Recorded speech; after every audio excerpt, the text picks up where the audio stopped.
मागे घ्या, लेखी दिलेले लेखीचं दाखवतो. सातारा संस्थांच्या मध्ये उद्या आपलं अडकलं घोंगडं हैदराबादचं सुद्धा तर काय करा तुम्ही मग 94चा अडका मग असं नाही तसंच होईन मग होय ना. बरोबर आहे. 94चा अडका. ए बाकीचे ना चर्चेला आलेले माणसं हे पाहुणे असते, त्यांचं पण अडकण ना असं कसं. म्हणजे त्यांना एका वेळेवर दिलेलं चालतं. आमचा विरोध नाही बाबा, तुम्ही आमच्या लेकराला विरोध करा एवढंच म्हणणं आहे. गौरवच्या नंतर बऱ्याच घटनादुरुस्ती झाल्या. त्या घटनादुरुस्तीचे कायद्याच्या पुढे जवळ शेवटी मग तो जो निर्णय झाला 51% पर्यंतचा त्याच्यामध्ये बसून गेले. आता आपल्याला त्या घटनेची याची काय त्या न्यायमूर्ती त्या याची केस होती त्या आरक्षण कोणचा लॉ सांगतोय 52% आरक्षण द्या म्हणून. त्या सुप्रीम कोर्टाने मान्य केलं. कोणचा राईट आहे दाखवा मला. इंदिरा साहनी 52%ला इंदिरा साहनी केस 50% म्हणतं इंदिरा साहनी जजमेंट. 51%च आहे पाटील.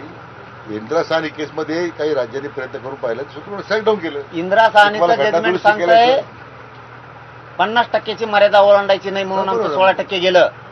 52% कसं काय मग 52% कसं काय मग.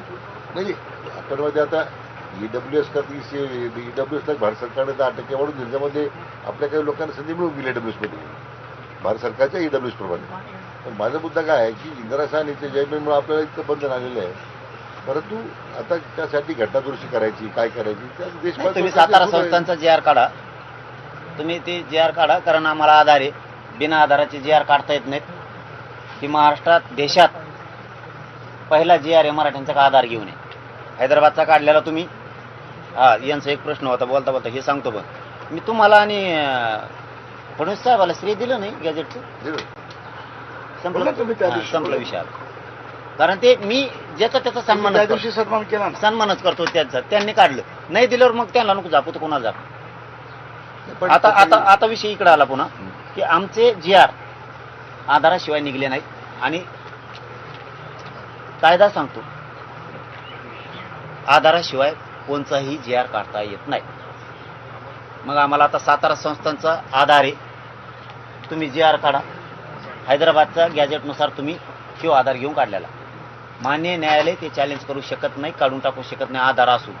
जर आधार नसलेल्याला काढला जातोय मग ज्याला आधार नाही ते सुद्धा काढले मान्य न्यायालयाला काढावं लागतं. मग काढावं लागतं. हैदराबादचा जो जी आर काढला तो टिकण्यासाठी म्हणजे इतका मी त्यासाठी श्रम घेतले म्हणून तर आपण उच्च न्यायालयामध्ये आणि संविधानामध्ये टिकलं. म्हणजे आपल्याला मी आता काही सगळ्या गोष्टी सांगण्यासारख्या नाही ओपनपणे. पण त्यात आपण जर सातारा गॅजेटचं काही करायला गेलो ना तर मी आपण म्हणतात मी तपासून पाहतो भरपूर शाळेमध्ये की सातारा गॅजेटचं जे आणखीन पाहिजे आपल्या ॲडव्होकेट जनरलचं अटॉर्नी जनरलचं मत घेऊ आपण दिल्लीच्या भारत सरकारचं की याचं काही असेल कारण दिल्लीच्या याच्यामध्ये आपण अटॉर्नी जनरल उभं केलं होतं.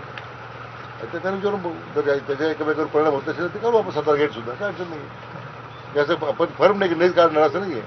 तर याच्यावर तो ओव्हर आहे ह्या जी आरमुळे त्या जी आर परिणाम होत नसेल तो काढून टाकू ना.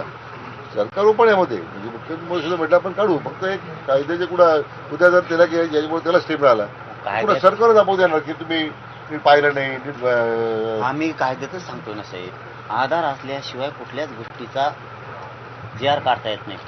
आधार असल्याशिवाय राष्ट्रीय असल्याशिवाय तलाठी फेर ओढू शकत नाही. मंडल अधिकारी चलन तहसीलदाराकडे पाठवू शकत नाही.